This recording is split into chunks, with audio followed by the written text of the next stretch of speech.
Okay. Okay. Okay. All right, Brendan, I'll let you take it off. One quick just note beforehand. I think we've got a couple folks who aren't necessarily committee members attending today. So just want to be really clear that this is the meeting of the Public Advisory Committee. If there's opportunity or space or time to allow comments and input beyond the Public Advisory Committee, we will attempt to accommodate that.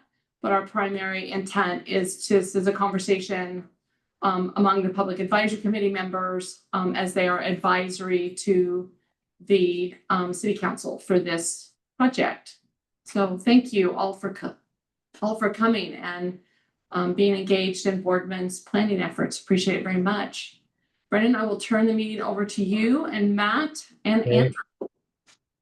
Thank you. Are there, excuse me, are there others there with you, Carla, in person or? Oh, no, no, at this point, I'm the only person in the room. Feel free to close that. I'm the only one. We may have one or two people join, but at this point in time, I'm the only one in the room. So if that changes, Okay. I'll let you know. And we can certainly do some quick introductions. There's not a lot of people online if we need to. Sure. Why don't we do that? Especially if there's folks who haven't been in the advisory committee meetings before. Everyone, my name is Brendan Buckley. I am part of the consulting team working on this project. I'm with a firm called Johnson Economics, and I'll turn it over to my co-consultants to introduce themselves. Matt? Yeah, my name's Matt Hasty. I'm with another consulting firm called MIG, and our firm is helping out with kind of the supply side of the equation, the buildable lands inventory that we'll talk about, and then also updates to the city's comprehensive plan. And I'll turn it over to Andrew to introduce himself. All right, hello, my name's Andrew Parrish. I work with Matt and Brendan. I'm the one pushing the buttons on the maps and looking at the codes for the most part. All right, thanks. So Debbie, I'm gonna touch out to you first, if you wouldn't mind introducing yourself.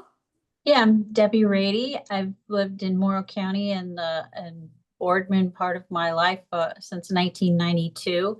I'm the Chief Quality and Stewardship Officer for Boardman Foods. We have about 300 employees located in the Port of Morrow, specializing in onions and peppers. I also manage and administer the Families First Child Care Center, a nonprofit organization serving about 50 children. And then I'm also on the executive board for another nonprofit, H2O EO, which is for a clean water consortium for the Laguama, and I'm on the Laguama committee as well. Great, thank you. So let's jump to Omar.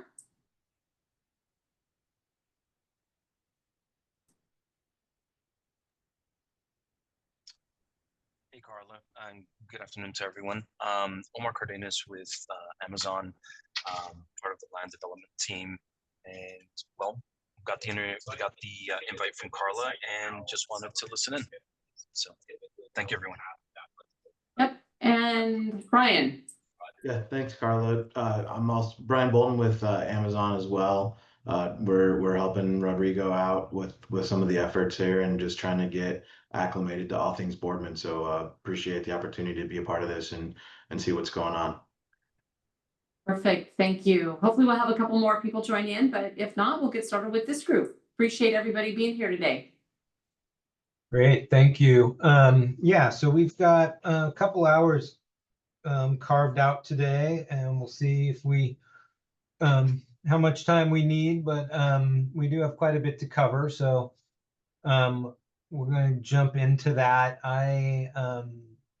You got some materials last week with the meeting invitation, and just so everyone knows kind of where we're at in this process, we've have produced a full draft now of the two sort of main documents. One is the EOA report. EOA stands for Economic Opportunities Analysis.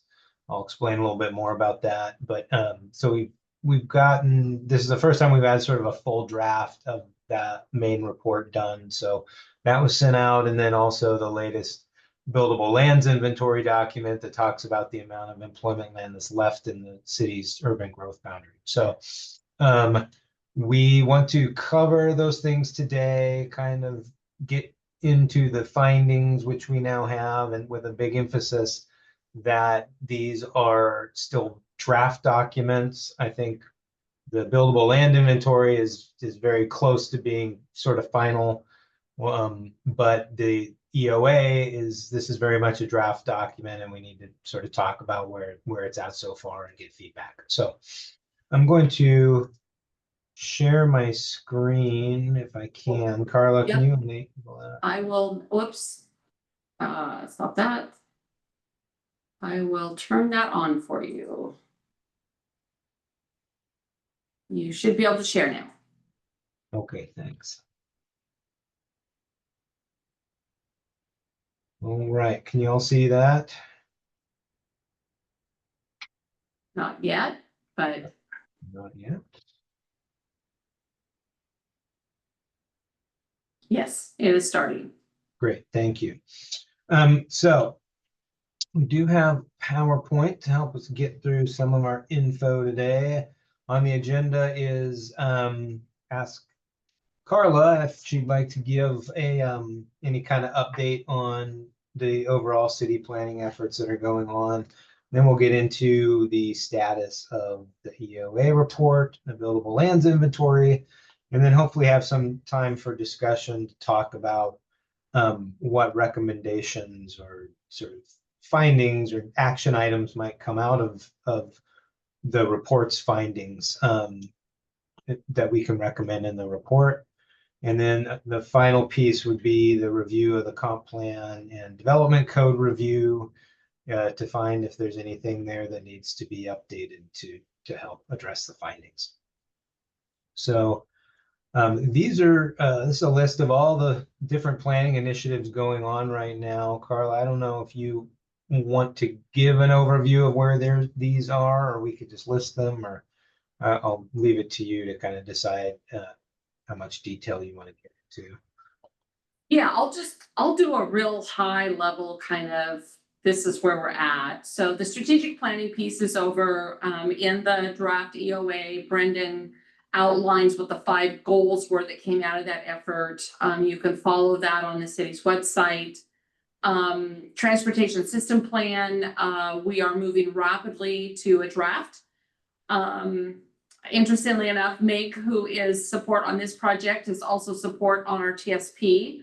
A couple different staff members, but we will be making code and plan amendments as well as adopting a new TSP. We have a joint city-county work session planned for the end of August, and that process is moving along. So we will be having August 26th is that joint work session, and then we should be wrapped up with this project before just after Thanksgiving and well before Christmas.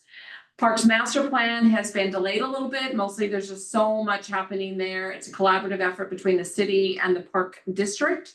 And so it's been kind of a challenge for the consultant team, but they're doing a pretty good job with that. And we are now moving into the draft plan itself. We'll be adopting that in the October timeframe. EOA is where we're at with this one. We are also doing a large review of our comp plan and development code update. A heavy emphasis on the comp plan, and then development code is going to be kind of shared between city and consultant staff on the development code side. And then the housing needs analysis is actually going to be a housing capacity analysis. And we're going to try to kick that off before the end of this calendar year.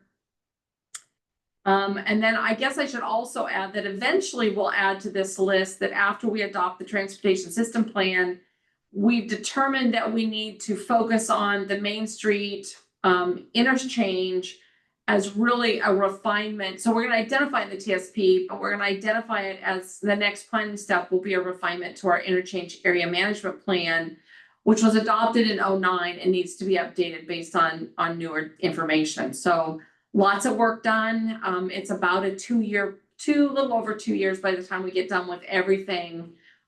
Just all kinds of planning in the community. I think most of the people on the line are aware of that. If anybody has any questions about that, I'm happy to address them outside of this or at, you know, at the conclusion of the meeting. But I think that's enough to kind of set the stage. Carla, this is Debbie. Could you Uh-huh. just share, what does transportation system plan mean? Is that for like the loop, or is this the roads and oncoming and goings around the freeway? So the transportation system plan is a community-wide document. The reason we're doing a joint work session with the county is because they adopt the plan as well, because it's applicable to the urban growth boundary as well as the city. So it's not specific to just an interchange. It's not specific. It is not a transit plan, although it will address transit. It really addresses a transit more from the perspective of the county has a transit system, and they are those routes are in Boardman. We're also going to take advantage of this process to establish standards for how bus stops are established in Boardman, because we don't have those kind of standards. And then, so it really does address the transportation network throughout the community. It addresses things like road jurisdiction. It addresses road standards. So it imports a lot of the state requirements. So it addresses those transportation issues throughout the community. Hopefully that helps, Debbie. You can go online and see our current TSP, which was adopted in 2001. Okay, thank you. Mm-hmm. Where's your car key? In the drawer under the window. Okay. Thank you. Yeah. The last one, I didn't want you getting overspread. Thank you. Sorry about that. No worries. Thanks, Carla. So a lot going on, as we all know. There's just a lot of parallel planning efforts, and it's all going to culminate in really excellent updated set of plans and comp plan for the city. Is there just one page? I'm sorry, what was that, Debbie? Sorry, I didn't know I had my microphone on. Oh, okay. So where we're at in the process, first we sort of pulled together the technical parts of the documents, the jobs forecasts and land need forecasts for employment, plus the land inventory. That all goes together into the documents you have. The buildable lands inventory document is sort of wrapped in as an appendix. So it all comes together to be the economic opportunities analysis. And what we're moving in towards right now is getting feedback on the sort of findings and quantitative analysis, and then talking about what does that mean in terms of policies, recommendations at the end, and then getting it ready, adoption ready. So this is where we're at in the process. And again, really what's in front of us is finalizing the documents and then moving into public process for adoption. So the way that we have it set up now would be one more meeting of this group, followed by the sort of public hearing meetings of some mixture of the Planning Commission and City Council. So what is an EOA? We've talked about this at past meetings, but the Economic Opportunities Analysis is a name that comes out of the state planning process. It's been around for a long time, but the point of it is that to update the city's comp plan and determine if more land for employers is needed in the urban growth boundary. This is the process you go through, and you produce this analysis called the Economic Opportunities Analysis. This is a basic table of contents in the document you have. We get into sort of talking about the trends and target analysis, local goals that we've talked about at prior meetings, and that goes into the basis of an adjusted job forecast and land need. So quick review. This is what the sort of estimated current employment is in Boardman. It's basically 3,500 jobs. The largest employer really by far is manufacturing, and that is specifically food processing or food manufacturing category. So it's all that food processing going on in the northern industrial lands and in the port lands within the urban growth boundary. And then other sort of sizable sectors are utilities and then transportation and distribution. A lot of that is also associated with the food processors. And then you get into some of the other industries, which may look smaller, but some of them have been growing. And in particular, the information sector, which includes data centers, and leisure and hospitality, which includes both dining establishments and hotel establishments. So there are other sectors that are growing, and then at the same time, you have some areas where locally the employment, is low, and that includes a lot of the sort of professional, technical, and white collar sectors, which is something that I think the community would like to see more of. And so, again, this is the current profile and where we're sort of starting from the baseline of about 3,500 jobs in the community. As we've talked about in former meetings, Boardman has an interesting situation of having good employment density in its industrial lands and at the port, compared to kind of the number of households and local population. Obviously, in a lot of communities we work with, they're saying we need more jobs. We don't have enough local jobs for all the local households. That's not the issue in Boardman. It's more that there is a lot of employment there now, but the community is growing very rapidly in terms of population and households, and also having the right skill sets and sort of the appropriate workforce for the types of jobs that are being created. Brendan, Are the current and future challenge. Yes? this is Brenda Profit. I want to Mhm. make sure I understand this number of total employment at 3,500. Yes. This is just employment within the city limits, or does that include the urban growth boundary, or? It includes the urban growth boundary, but yes, so city limits and urban growth boundary, but not all of the port lands. Okay, There are significant other employment lands just outside of the urban. yeah, about 10,000 more jobs. Okay, thank you. Just wanted to clarify. Because this is a study, one of the primary focuses of this study is the urban growth boundary itself. And so that's why we're trying to quantify employment within the actual urban growth boundary. But very good point. There's much more employment up there. I'll grab it on the way by. Thanks. So then we get into our future forecast methodology. We're looking at a 20-year time frame. And when we look at the amount of employment land, meaning land that's essentially zoned for commercial uses like office and retail, or industrial uses, how much of that land is going to be needed over the next 20 years. So it's a process of forecasting employment growth and the amount of land that will require. So we start with a baseline forecast based on the PSU population forecast. State statute allows, it provides a couple of baseline approaches you can use.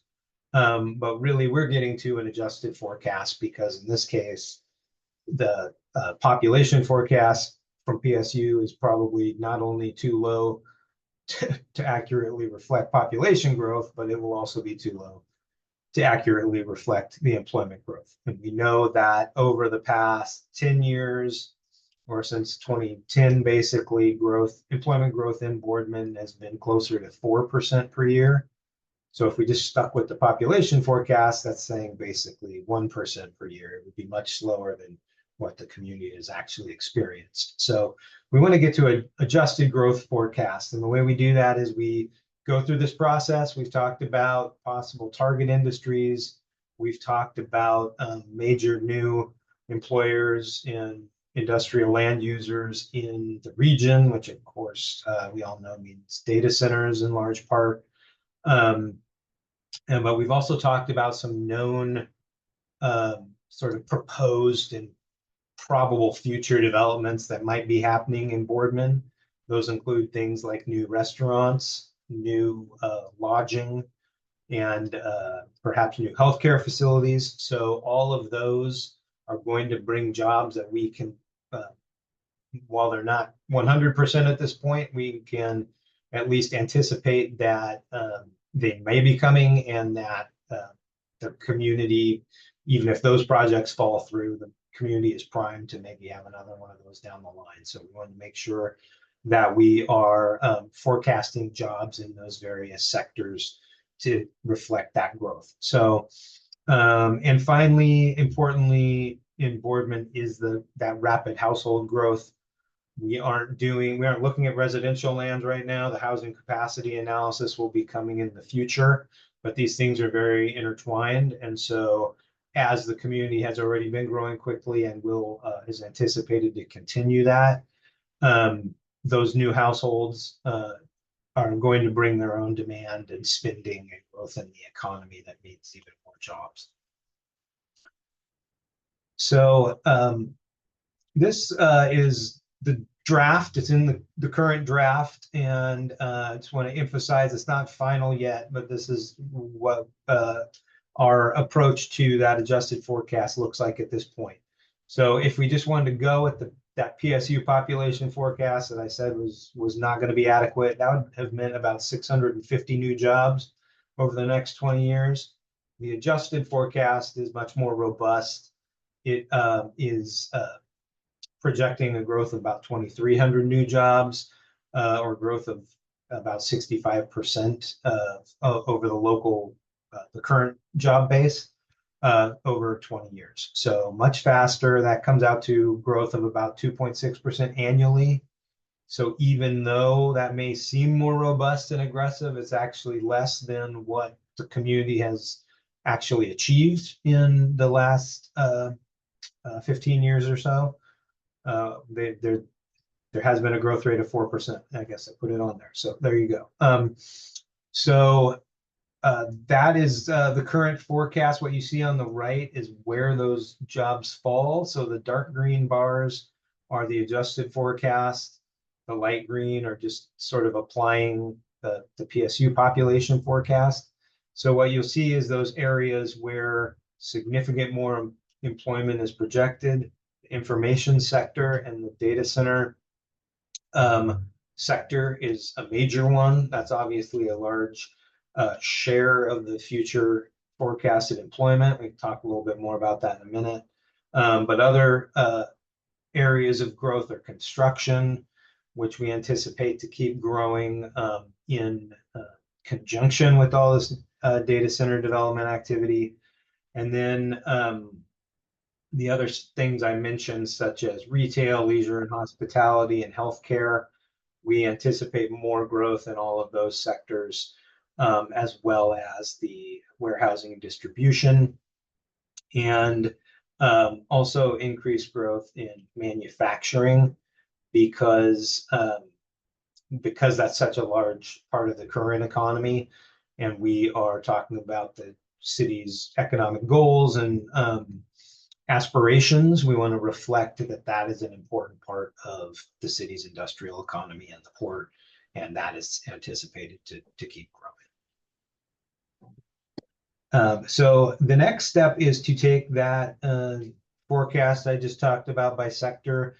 We convert it into estimates of how much and sort of what types of real estate typically house those types of jobs, sector by sector, and what that real estate needs in terms of new land. And that's how we come up with an estimate, sort of converting from job growth to need for employment lands. Important one I just want to review real quick is the data center development. So this is the sort of prototypical data center that has been developed in Morrow and Umatilla counties over the past 10 years. There are other formats and sizes. I'm sure everyone's aware of a new very large campus proposed to the west of Boardman, the west of the airport. So that will be, 4 times or more the size that this is shown. So really we're at a point out there in the region where the size and scale of these things can vary. But this has been sort of the standard, which is the 4-building, what we refer to as a hyperscale data center. And they average about 125 acres. We see them anywhere from 100 to 150, but really the most recent ones in the last 3 to 5 years have been averaging getting a little bit larger, and it's rare to see them at 100 acres or less. So these have a substation that come with them, and sort of we have estimates of the average number of jobs involved. So using these, we can come up with a forecast of how much land these data centers might need. There's quite a bit of discussion in the report about data centers and their growth in the region. And essentially, at this point, we don't see an end to the demand for land for these projects. It remains robust across both counties and beyond. So this assumption underlying this report is really that the data center demand in the region is still sort of limitless at this point, and it's kind of a discussion amongst communities about how much communities would like to see this growth almost on a policy level. So we can talk more about that when we get to the findings here. So converting that into our estimates of land need in this draft, what we find is in this table, we're breaking off data centers separately to the right there because they're kind of their own special thing. But so when we look at estimated 20-year demand for commercial land and industrial land, in gross acres, it's about 40 acres of commercial land needed and about 90 acres of industrial land needed, not other types of industrial, not data centers. And then when you get to the data centers, again, these are very large, averaging about 125 acres apiece. So we're forecasting demand for 625 acres for new data center development. And as we'll discuss in a moment, the sites remaining within the current urban growth boundary that can accommodate these are essentially now exhausted. So when we talk about the need for these data center sites, we are talking about the need for new sites outside of the land inventory, which is what we'll discuss next.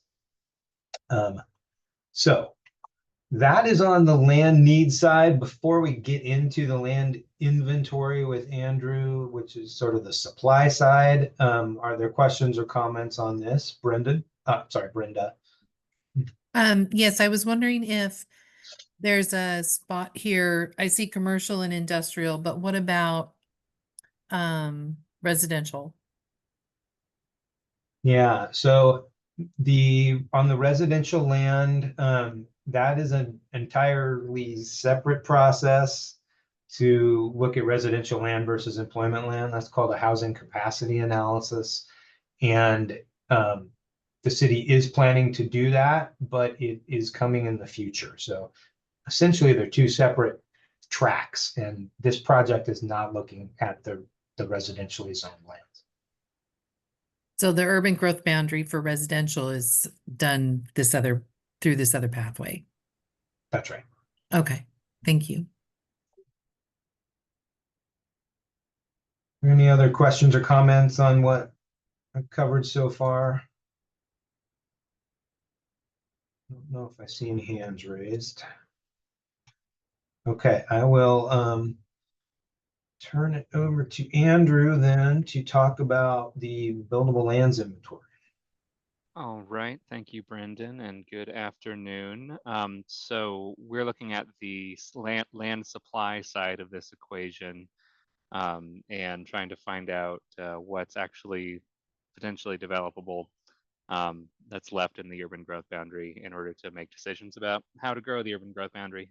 So this is kind of a funnel diagram. We start with all land in the urban growth boundary, and again, we're just focused on employment land. So we remove land for residential uses, things for non-employment uses, and that generally includes anything that is owned by the city or federal government or anywhere where we don't have like clear plans that it's going to be for a new employment use. So that leaves us with employment lands. And then, as I just mentioned, we remove things that are committed for public facilities.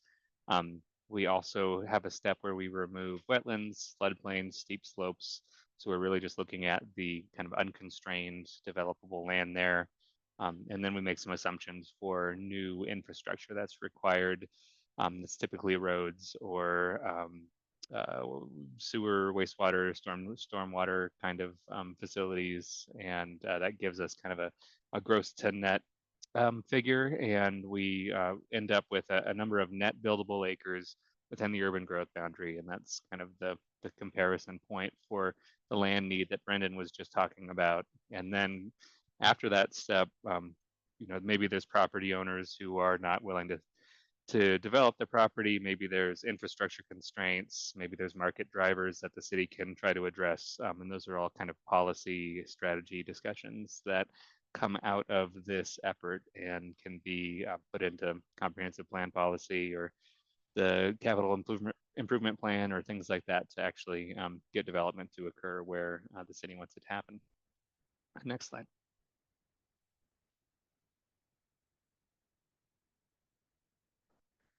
So to identify employment land, we use a combination of the city's zoning map, comprehensive plan designations, and plan designations in the county. So things that are outside the city limits, but within the urban growth boundary. I think most of the land, especially the stuff kind of to the south there, that's not in the city limits, is residential land. So we're mainly looking at employment land within the urban growth boundary. So that's most of the blue and purple colors you see here. Next slide. Yeah, so this is we've categorized things as either employment or residential or other, and so it's the blue land we're looking at. And we've had a few rounds of refinements to figure out what the development status is of this land, and I think the next slide talks about some of those categories. Oh, so here's the constraints that we've looked at as well. So there's some data available about wetlands from the National Wetlands Inventory and the county's GIS system. There are a few wetland features that are on the same spots as current industrial developments. You might notice the Tillamook factory there. We talked about that one. So it didn't make its way into this map. I just noticed, but that site is developed anyway, so it doesn't actually affect any of our numbers. But we do look at wetlands, we looked at floodplains, so land that's impacted by these features is not considered to be developable in the future. And the BPA right-of-way line that cuts through Boardman is also considered not developable, so we've accounted for that as well. So we have some criteria that are laid out in state statute and rules about what we can call vacant, what's developed, and then kind of this middle category of partially vacant. So I think we've worked through these categorizations with city and other stakeholders. So we've identified the things that are actually vacant and the things that have kind of plans for the site. We're typically we typically call things that even if they have a plan for the site, if it's not built currently, if it doesn't have a building permit yet, that still accounts for future capacity rather than present capacity. So that's meeting a future need. And partially vacant properties with a jurisdiction of this size, we typically use aerial photos to say, you know, this amount of the site is developed and it looks like there's about this other amount left, and that's the part that we consider to be available for future development. And so the next slide has a map depicting these for the city. So on this map, yeah, red sites are developed, green sites are vacant, yellow sites are partially vacant. So you can see where and the relative sizes of available sites are in the city of Boardman. And I believe there's a table that kind of adds up the acreages involved here. So there's a total of 286 net developable acres across various zoning and comp plan designations. And these and a number of lots as well. So site size and configuration is something that we'll talk about when it comes to, you know, identifying the city's needs and whether this inventory can meet those. Great, thanks, Is this a good Andrew. place to pause? Yeah. Yeah, I just also wanted to point out that looking at this, I know the zoning isn't on here. This is kind of the mostly industrial area and commercial in here. But what I wanted to point out is that, you know, the remaining largest sites for industrial specifically are, you know, tend to be just a little over 10 acres. So that's kind of the sizes you're looking at here. And so none of this is what we would consider from an economic development perspective to be large or even medium sites for industrial employers. So the city is really out of medium to large industrial sites. And similar to commercial, although commercial tends to have fewer users that really need those need as large of sites, but there is still some need there as well. We'll get to that in just a moment. Does anyone have any questions or comments about the buildable land inventory map? Is there anything that jumps out at you in terms of what you're seeing here? Your thoughts on different sites or areas that might be development candidates? Well, I believe that the large green rectangle off of Main and Wilson, yes, that very one, is earmarked to be a construction project, commercial construction project. Yes, thank you. That's true, Brenda, but there's no permits. They haven't even submitted a master plan yet. So until, as Brendan mentioned earlier, until that development permit has been issued, it is still considered available. Okay. So what we But need, it actually, so if it were to get a building permit or a master plan or something, then that would come out of our total inventory of buildable lands and give us the opportunity to look for more space outside of our current boundary. Is that right? Yes. So that's why in the current aggressive growth environment that we're in, we'll probably be doing another one of these within 5 years. Oh, so yeah, through our process working with the city, we have actually identified a number of those future projects. And so what we've tried to do is in a situation like that where, you know, based on our methodology, we have to count it as available. We make sure that that growth in jobs anticipated from that project was included in our growth forecast, so that we say, you know, we know that there's a project proposed there in this sector, and so we are projecting that there will be the job growth in that sector that will require a site of that size. And so in that way, we're kind of trying to cancel it out so that it doesn't show that extra capacity, or at least it shows it being used. Hopefully that makes sense, but that's how we have to go about it. Yeah, Okay. in that instance, Brenda, I think it may have been the last EOA PAC meeting. It was held the same day that Good Shepherd made that announcement. So we captured that as future employment opportunity in the healthcare category. So in fact, I had a note to follow up with Brendan after this meeting, just to make sure that those healthcare numbers did get captured in the employment forecast. So we are trying to capture those things that we know, but we don't have certainty for, if that makes sense.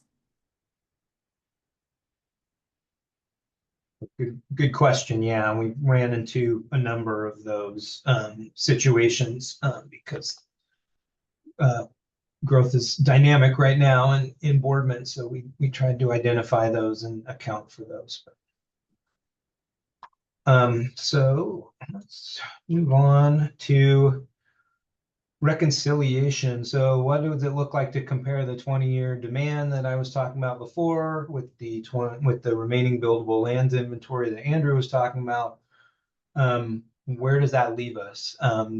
And so if we look at the 20-year demand with the remaining buildable land and gross acres, what we find is that there is a finding of surplus in terms of just gross acreage, a surplus in commercial and general industrial lands, but no capacity for those large lot data center sites. So that's what's reflected in this table, but there's a major caveat there, which is we also have to look at the actual nature of the sites remaining and their size. So while in gross acreage, this is showing that there is adequate, land remaining, what we find that when we look at the actual sites in the inventory, that most of them are very small. Most of them are 5 acres or less, or even less than 1 acre. So there's a number of employer types that are not going to be served by this inventory, even if in bulk it looks like it's enough land. So we have provided an estimate of the estimated need by site size compared to the remaining supply.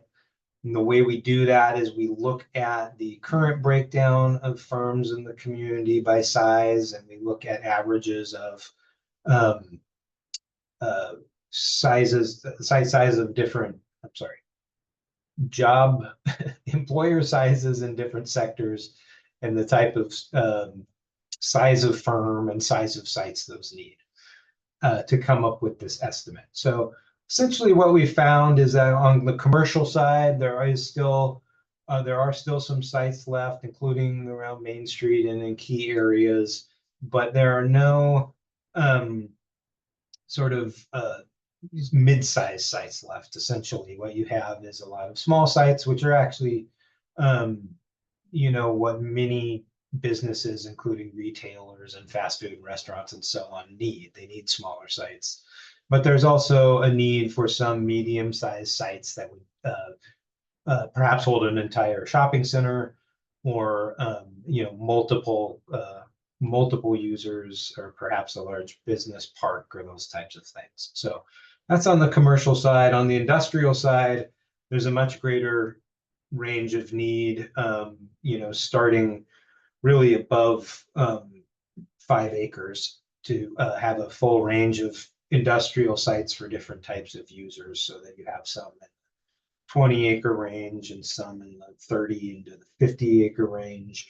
And then obviously those very large sites that we were talking about that would be appropriate for data centers. So when we look at the need compared to the supply through this lens, what we've come up with this estimate, which is that in commercial, there's need for 2 additional medium-sized sites, about plus or minus 40 acres in total.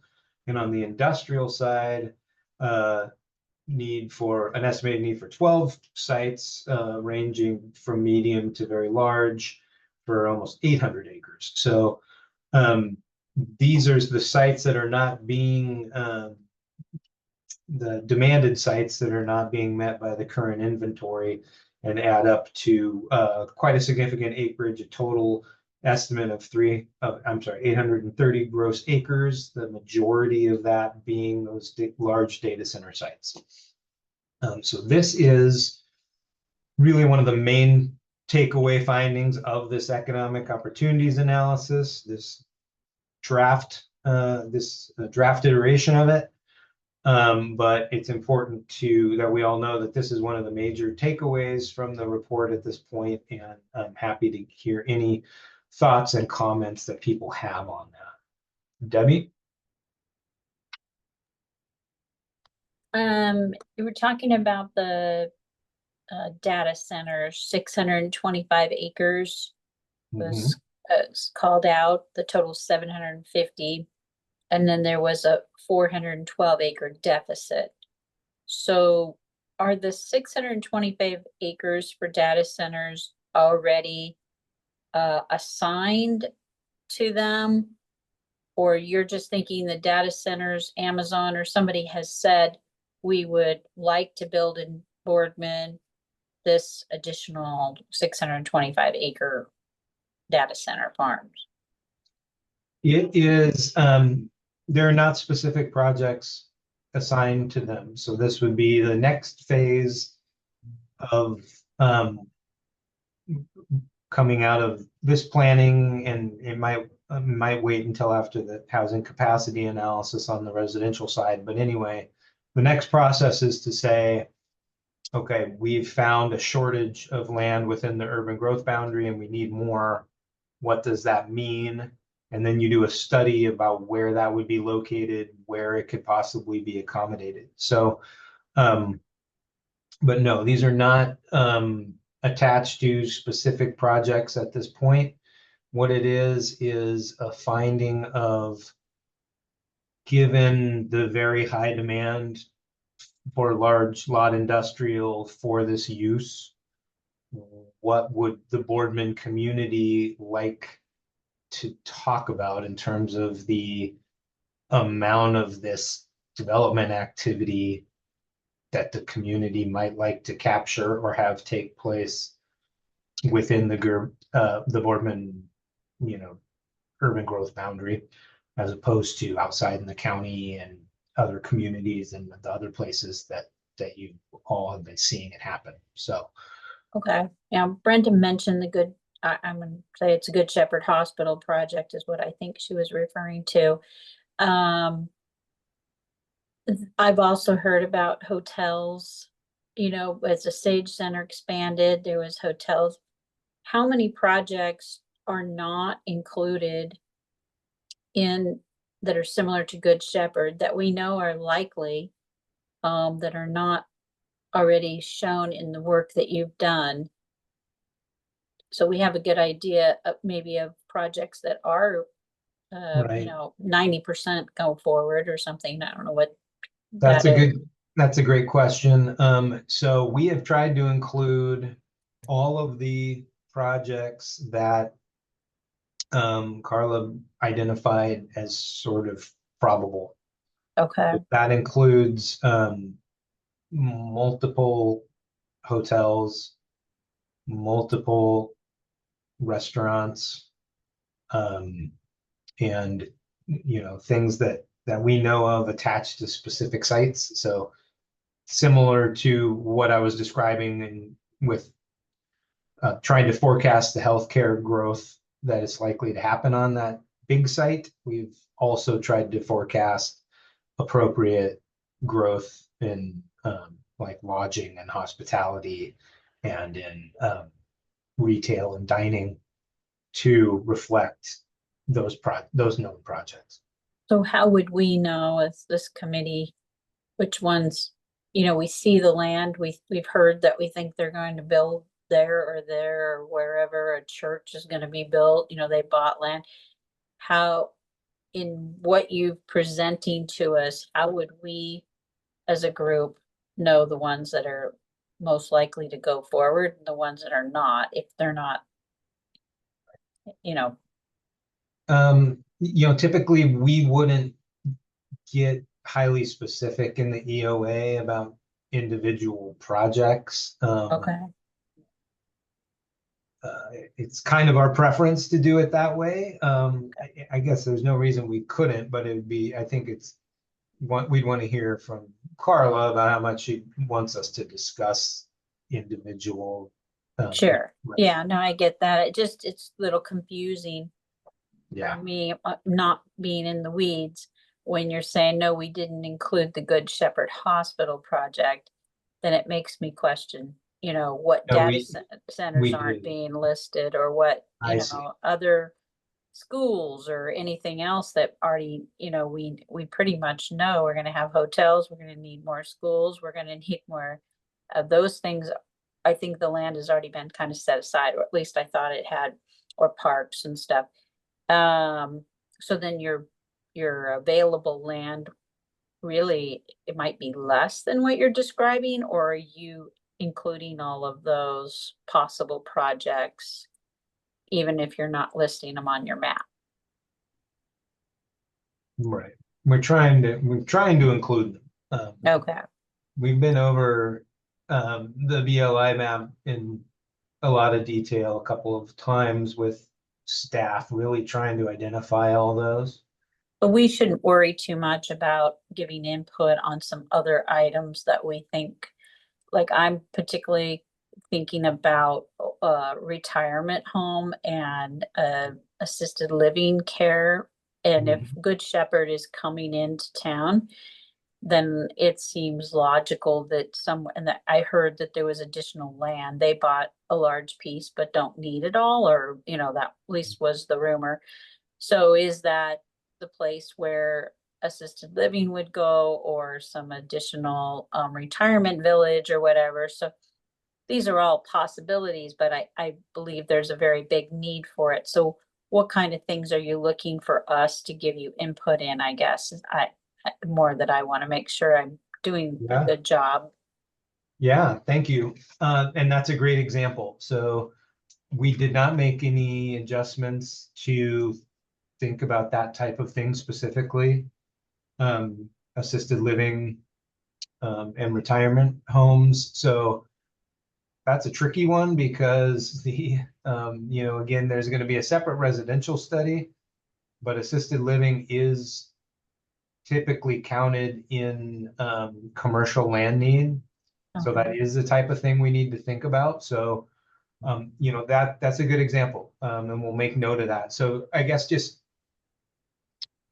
to let you know the things that are covered to maybe help put your mind at ease at least about some things. So we've got the medical center. Okay. We've got I'm sorry, I'm Hotels. blanking, but multiple hotels. I'm trying to remember if it's 2 or 3. Three of them. We Okay. talked about 3 of them. Okay, And yeah. those are all, yep. And at this point, all 3 of them have development permits in hand, although they may expire before they start construction. But Okay. they have development permits. They do not have building permits. And there's a distinction there in the BLI EOA Sure. process. Okay. So we're accounting for the medical center, 3 hotels, and then multiple potential restaurants that were identified, and I think a coffee shop. So those are about the like a things. Those are the church? things that we know of and we've accounted for. But if there's anything else, Well, I know the like Catholic, assisted living, the that you Catholic can think Church of? is busting at the seams, so I know they bought land and And- plan to build. Right, and Yep. and the Catholic I- Church is on multifamily, so it's a residential capacity issue. Okay. Yeah, and can I just chime in real quick? Huh? So Brandon said this earlier, but the city will need to go through a separate process to look at its future housing needs. And then if the city's looking at an urban growth boundary expansion, especially if it's looking at something to accommodate both employment and housing needs, or either way, they're going to need to look at total land needs as part of that process. And when they look at total land needs, they're going to need to look at the need for things like land for churches, schools, parks, roads, sewer treatment plants, all those kind of things. So those things don't typically get fed into an economic opportunities analysis because we're really just focused on things that are employing people but are not necessarily some of those things. Schools, for instance, if we're projecting employment in education, that gets sort of taken into account in that way. But for things like parks or churches that are not really employment uses per se, that gets kind of dealt with as part of a subsequent process. So the city won't lose track of those things. It is good to hear about those things, I think, for us. So it's like great to have you bring those things up, but they don't all get fed into the employment opportunities analysis, but they do get fed into subsequent processes if the city is thinking about expanding its urban growth boundary. So I just wanted to kind of note that. Thanks, Matt. Yeah. Okay, so does anyone else have, those kind of thoughts? Beyond the known healthcare facility, hotels, the new restaurants, but are there other things that jump out as missing? We've heard assisted living is one.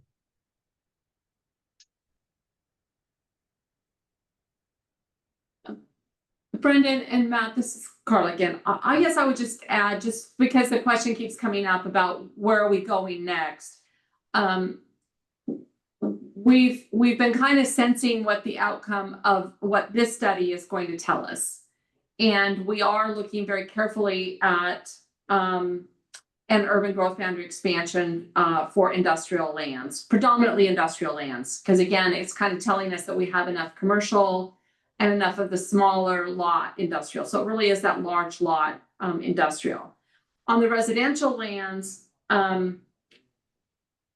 we also anticipate a need, but that's a need only after we find some way to say, oh my, we have this large lot owner who is farming residential land inside the city limits. How do we deal with that? Where do we move forward? And there are tools in the land use planning toolbox to allow us to address some of those things on the residential land side. And yes, we have every intention of moving forward and attempting to answer that question as well. But again, we won't know all of the inputs until we accomplish the housing capacity analysis. We've been kind of waiting for DLCD to finish some rulemaking. They've now concluded that. We're going to get going with a scope of work to move towards doing the housing capacity analysis. Used to be called a housing needs analysis. It's now a housing capacity analysis. So that is kind of the next step. And Matt, thank you for your kind of further analysis of everything that kind of gets wrapped into that conversation about an actual urban growth boundary expansion. So we're doing the groundwork now. I just want to really emphasize that the groundwork that we're doing to do the housing, the economic opportunities analysis and then the housing capacity analysis is the foundational work that is going to lead us to what do we need to do relative to urban growth boundary? Do we have enough land? Do we not have enough land? If we do, how do we deploy it? How do we use it? If we don't have enough land, what do we need to do to augment or add to that land supply? So again, this is just the first step of several before we get to the end of this process. So happy to answer any further questions that kind of get into that level of detail, but much thanks to Brendan, Matt, and Andrew for what they've brought to us today. So I see we've got more slides. Yeah, well, that's great. And that's a good sort of transition, I think, to what we wanted to talk about next. I did want to re-emphasize that, this table, the last tables we were looking at are still in draft. So we're going to be talking and getting the comments back from the city and so on. So this is none of this is set in stone, but that's kind of where things are leading. So what does that mean? This is just what we've been talking about. Brenda? Well, Brendan, I'm sorry I had to talk to one of the staff here, a couple of things, but I might have missed my opportunity, but I thought you asked if we had any other ideas. And I know Debbie mentioned the assisted living. Mhm. but I just want to put a plug in for, I don't know where it falls. I think it's commercial, but it's additional childcare facilities. Yeah. So this one is just about at capacity, this particular building. So, and I know that there is a big cry from the community at large for additional childcare. So I don't know if that would be something that needs to be a part of the inventory of potential growth. Mhm. Yeah, we can make sure that that's included. That would be under healthcare and social services is really the sector that captures a lot of that. Oh, okay. I But thought it would be under commercial, but it's great. we can make Excellent. sure, well, no, it will. So that's where the job growth is in that sector, and then that Okay. translates to a need for commercial land. So, Right. yeah, that's great. We will. Sorry, I didn't mean to have a interrupt look your at next that. step, so. So I would also add to that, that piece of the conversation, and Matt might be actually more up to speed on how the state is changing their rules and regulations, but there's also a really big push to make sure that those childcare centers, particularly home-based ones, are clearly allowable on residential land. So there was a survey that the state did probably a little over a year ago that I responded to, relative to local community regulation and then land available and centers, known centers in your community. And Brenda, I will just share that our development code is way, way out of date, woefully so. And that's one of the many things we're going to be addressing as we specifically look at our development code and updates that need to happen there. But as I remember the report that came out of the state, and I did not read it all, I skimmed through it. I gathered enough to know that we needed a lot of work, but I think one of my primary takeaways is that they were focused on making sure there was a broad-based approach to childcare options that included not only facilities, not unlike what you are a part of, but also making sure there was kind of that home-based option as well.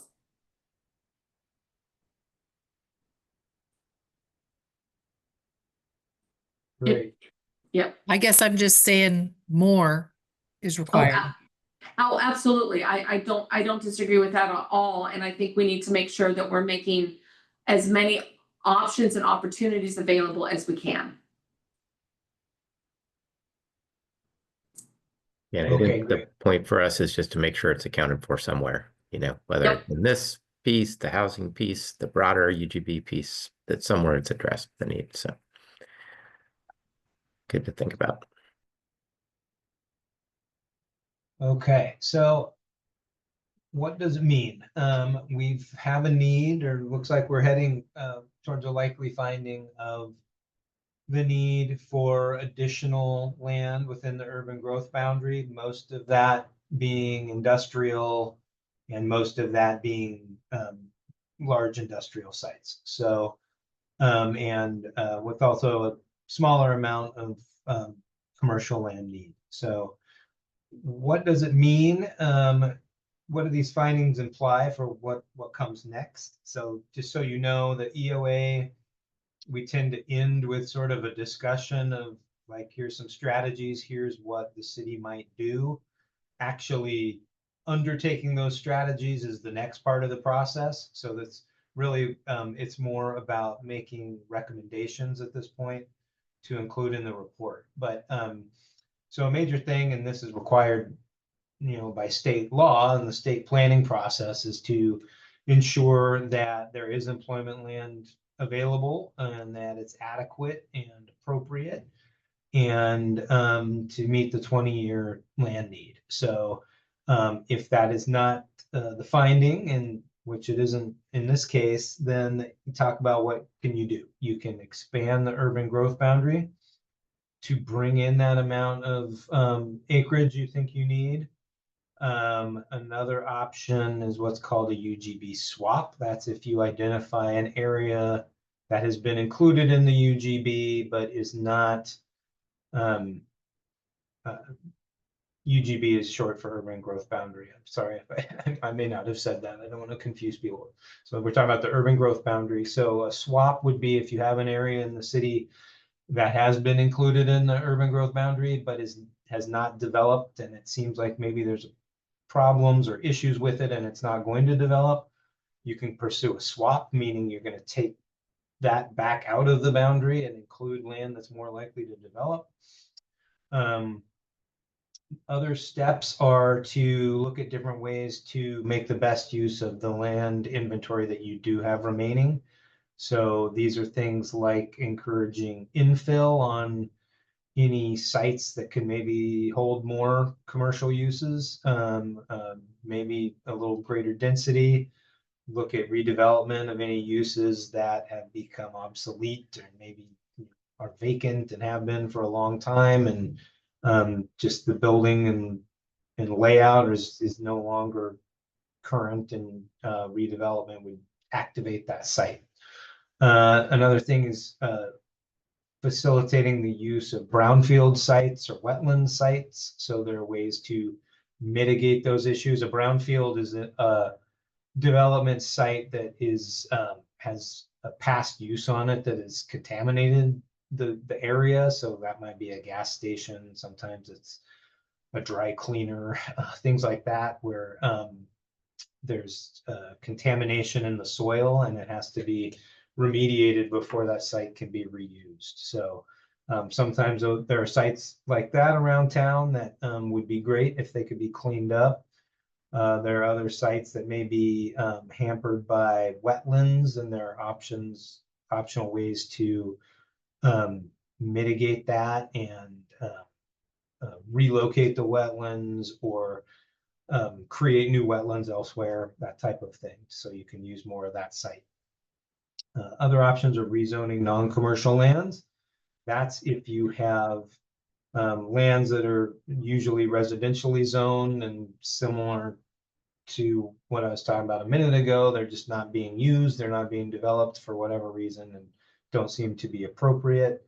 You can look at rezoning those for commercial or industrial uses. That might be better. And then finally, making sure that all of your planning efforts reflect the city's growth priorities. And this is, I mean, Boardman is really doing this more than most communities we've worked with recently. But all these doing all this planning in conjunction is going to make sure that all these plans reflect the same priorities.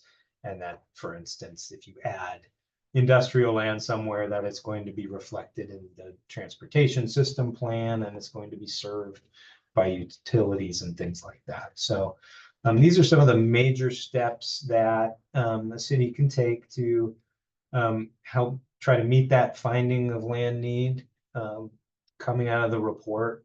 Are there questions about these steps and what they mean and how we might go about them?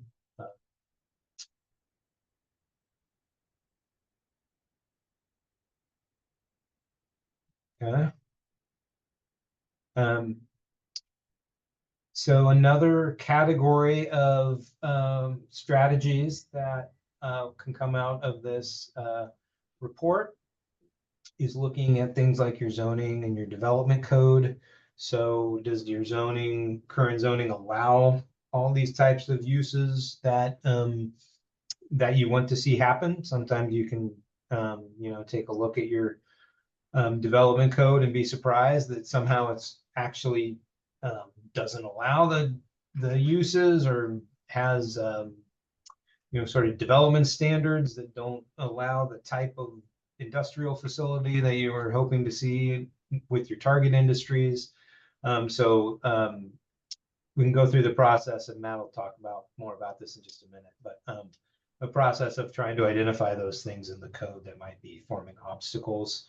Location of your current industrial and commercial zones, are they in the right place? I don't think we've really encountered much discussion of that in this process, but that's another issue for maybe some of what we've identified as available with current commercial zoning will be more appropriate for industrial or vice versa for various reasons. And then you can just make sure through the process that your development standards are flexible and allow what you want, and that your review and permitting processes are efficient for businesses and people coming in with applications. Carla, did you want to reflect on any of these at this point? Not to put you on the spot, but. No, I mean, the previous slide and this slide both, I mean, from the city's perspective, we're looking at a lot of these opportunities and options. So currently, you know, we're looking at updating our development code and the comprehensive plan. And so we know that the code is over 20 years old. It's very out of date. It is not very efficient. And it's not as flexible as we probably want it or need it to be.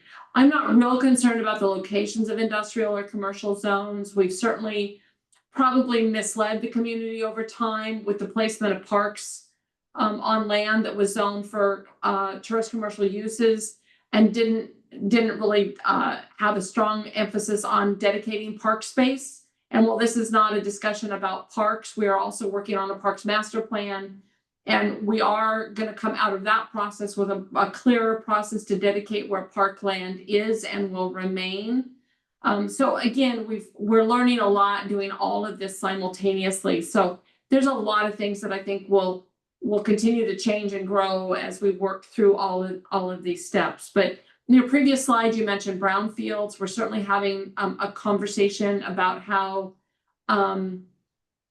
it's not specifically designated a brownfield site, but some of the property that the cemetery district owns there on the south side of Columbia, from the cemetery to Olson, could potentially be redeveloped through a reuse. On the residential side, more so than the industrial side, we are looking at a UGB swap as opposed to potentially an expansion. So, I mean, we're playing around with a lot of these. I would just share that much. Great, thank you. Yeah, so there's again just a lot going on, and so a lot of these may come into play. Mm-hmm. The sort of final category is things that maybe not always a city doesn't always do directly themselves, but it's more about working with partners and making sure that your partnerships are strong. So things like business development, thinking about how you want to do outreach and marketing and recruitment. You've got a good partner in the port in that regard. You also have pretty thriving employment area, industrial district. So recruiting may be less of an issue, but that's something to consider. Oregon Prospector is a website where you can list good, typically large lot development opportunities on a statewide site, so that firms doing site selection have a clearinghouse place they can go to try to find opportunities around the state. So you definitely would want to make sure that any good sites you have are listed there. In terms of your local tools, you do not have an opportunity zone, but Boardman does have an enterprise zone that covers really, I think, all of the industrial lands. And the commercial lands, right? Yes, because we've included hotels, potential hotel sites in our enterprise zone mapping, working with the county. Yep. Great. And so for those who aren't familiar, enterprise zones offer some tax benefits, temporary tax benefits for firms that either locate or put in new investment in the area in return for meeting, some specific goals for employment and amount of investment and other things. So that is a good incentive program to have on hand. Urban renewal is the city has urban renewal in a couple different areas, and that's a good that can be a very good tool if, for instance, specific sites, catalyst type sites or developments are identified that could use a little public involvement to help activate those sites, or perhaps get a little bit more out of a development. You can do what's called a public-private partnership with developers to, maybe get some more public benefit out of a building project. So those are good incentives to have on hand. Other things to think about in terms of workforce development, that often comes with partnering with educational institutions, a community college, and so on. And I know the port and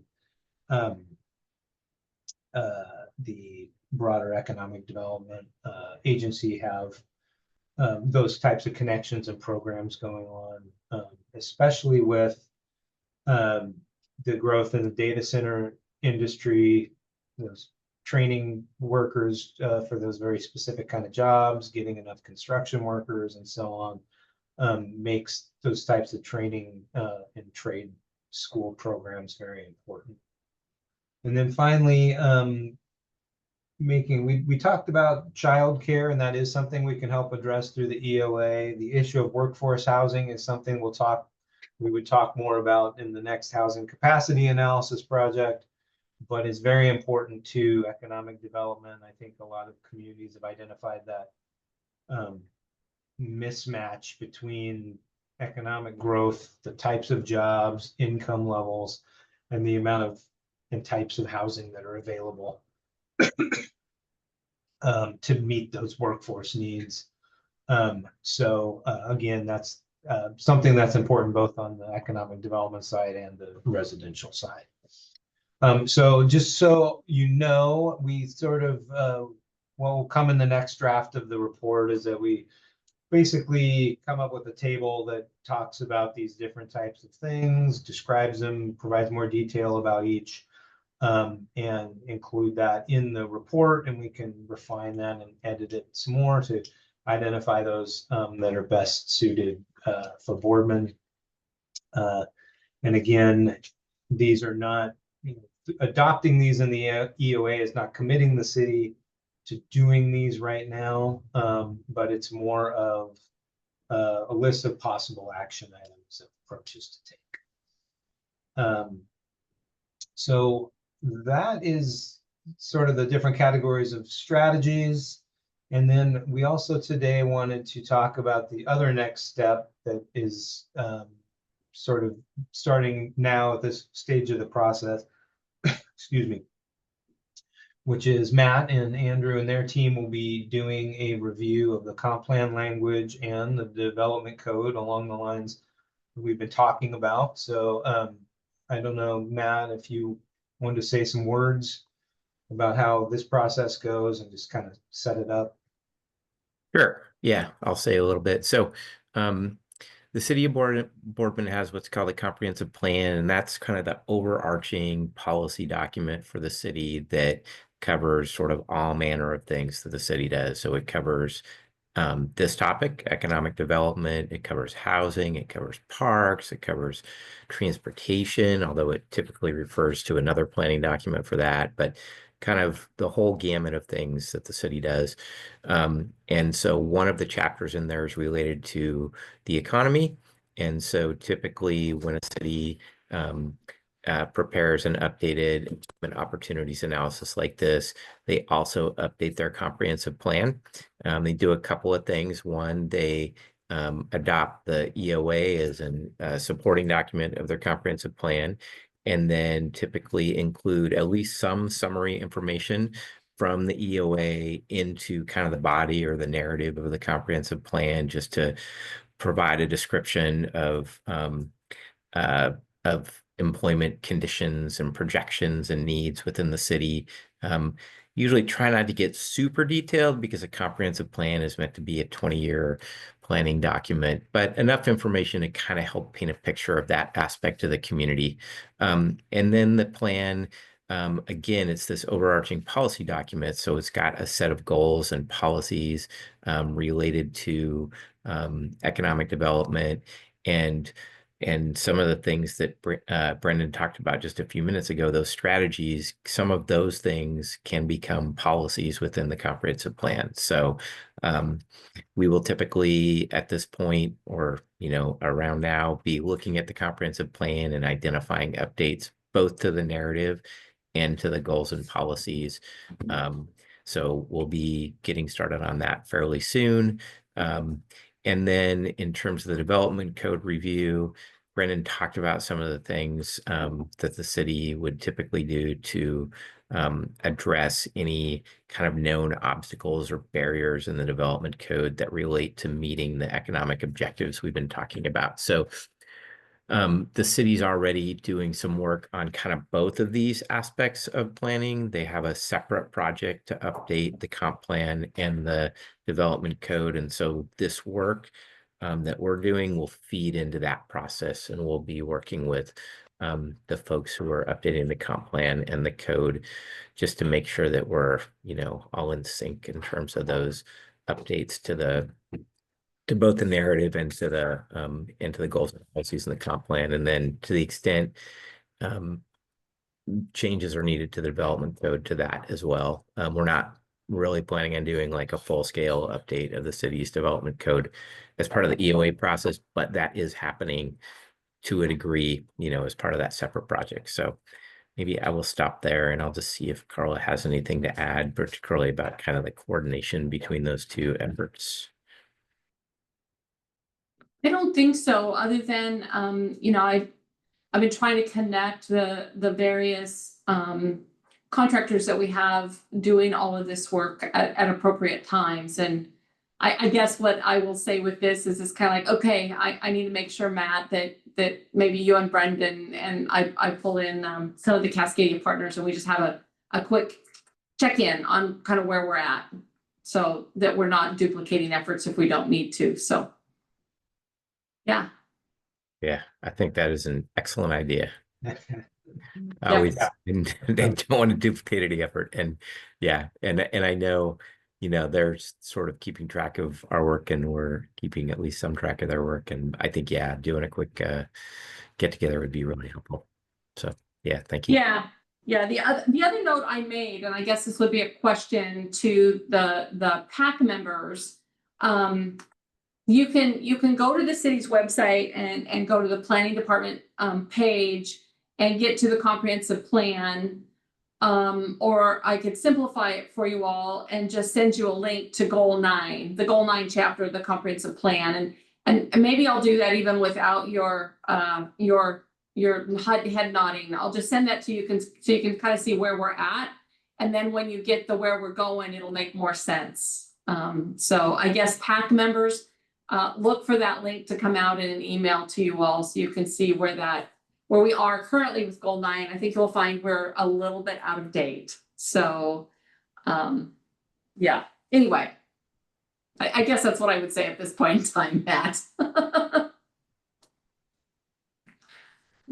That's great.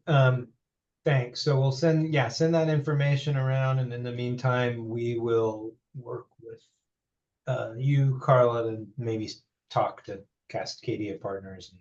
Yep. Okay. Have a broader conversation so we know our timing and how to be most useful in the process. Okay, great. So Matt, did you have more than you wanted to say? Okay. No, I'm good. All right, thanks. So just quick discussion of next steps is that we would be finalizing the EOA report and the BLI, the things we talked about today. So please, with this group, you have any more questions or any more feedback, specific comments, even edits to the report that you notice, please get those to us, get those to Carla so we can integrate those and try to answer any remaining questions. And then we will get into adding the economic strategies I was talking about and kind of finalizing those documents. And then we'll be starting to talk about the timing of bringing this to officials and hopefully getting into the adoption process. Someone has their hand up. So again, the person who has their hands up is not a member of the PAC. This is a PAC meeting, but we'll go ahead and I think we have time. We were scheduled till 3:30. So If everybody's okay, we'll allow a little public comment. Okay. Yes, thank you, Carla. I just added a comment section. I also emailed you on this. I've also actually asked a couple years ago to be a part of this meeting group as well too, that I would like to note, and I can provide that as documentation to you as well.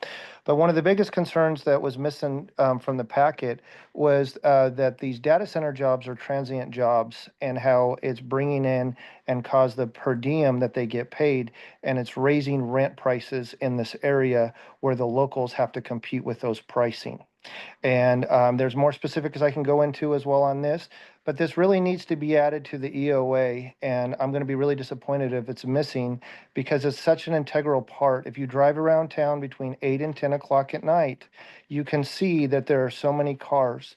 I have a rental, and the first question that people ask is, how many people can I have stay in one room? To me, that really needs to be shown, that really needs to be documented, because that is what's raising the rental price. Those two factors right there, on top of it being an agricultural and a seasonal jobs. And those things really need to be pointed out and shown so that it can properly address the concerns as far as the housing prices that we get, that people are basically overpaying for because of that heightened demand. I call it Super Bowl pricing, because people are willing to pay anything because they don't want to commute from the Tri-Cities, from Hermiston, or even 3 hours away as well too. Just those things are very important, and that needs to be documented in this report so those type of things get addressed. Thank you. Thank you. I've noted those comments. Thanks. So PAC members, my request to each of you would be to take a look at the two documents that were sent. The EOA, the draft EOA and the draft BLI. This is when your work really starts. Take a look at those. If you have any comments, please reach out, send me an email, scribble on a page. If something jumps out at you, scribble on the page. If you've got a scanner available to you, run it through send it to me as a PDF. I will get it to Brendan and Matt accordingly. If you want to come by the City Hall and have a conversation about what you're reading in those documents, I will make time for that as well. So I just really, this is, I can't thank you all enough for agreeing to participate. And the bottom line is, this is when your work starts. So I just really appreciate anything that you can do, any feedback you can provide. I think we are working really hard to make sure that all of these planning activities interact and intersect where they need to. So as you find something, and even if you think, well, you're doing this, but you haven't accounted for how it's going to impact park dedication or how it will impact the housing stuff, write that down and let us know. I'm trying my best to make sure that I'm connecting those dots. I'm not going to say that I won't potentially drop a balls, but so the more you feed that information to me, the more we'll make sure we keep those dots connected and make sure that what the outcome of this is supports the outcome of the housing capacity analysis or the parks planning or the development code or the comprehensive plan update. So again, I can't encourage you enough to read those documents. Get me comments. I've started reading through them. I have a couple of comments that I'm going to get back to Brendan and Matt, and I'm happy to add any you may have as well. So that goes to all of you guys. Omar and Brian, I know you're backing up Rodrigo and David, but please, your input is very important in that as well. Yeah, Debbie, I see your comment there. I would agree. Affordable workforce housing, we are very aware of that, of those concerns. Retirement housing and elder care assisted living. You'd actually be surprised. We've been having conversations with a couple of different folks about how to address that. It's not going as well as I would like, but I'm hoping with Good Shepherd coming into the community, we can see some changes in that. And yes, the trade school piece is also equally important. So we'll capture those things. Carla, Yep. I went around looking for the document that you're referencing for us to read, and I don't have a link to it. So someplace? I sent it, yeah, I sent it as an update to the meeting invite, so it should have come in with the updated meeting invite. So if you go to your meeting invite and open that, it may be attached there. Okay. If you're not finding it, Brenda, I will just resend it as an email. Okay. In fact, I'll just do that. I'll send the link to the comp plan and I will just resend the 2 documents.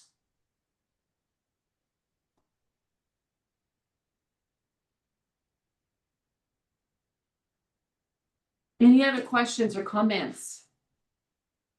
Oh, yes, Debbie, entertainment for our growing younger population. We had some great input on the strategic plan and on the Parks Master Plan on entertainment and fun things to do. Yep. I'm with you. Gotta cross all the dot all the I's and cross all the T's. Thank you, Carla. Thank you. Yeah. Brendan, can we give everybody 24 minutes of their day back? Is there anything else you have? You're muted. I muted myself. Yes, we can. I just wanted to also say thanks very much to everyone. Really appreciate it, and we welcome your feedback. So please do send that along. And yeah, just want to reiterate that we know that this takes up your time and energy, and we greatly appreciate it. Yeah, and Debbie, bike paths, that's a big commentary in our Parks Master Planning process. Okay, well, given that, I'm going to say thank you all, and we'll see you soon. Thanks, everybody. Thanks, everyone.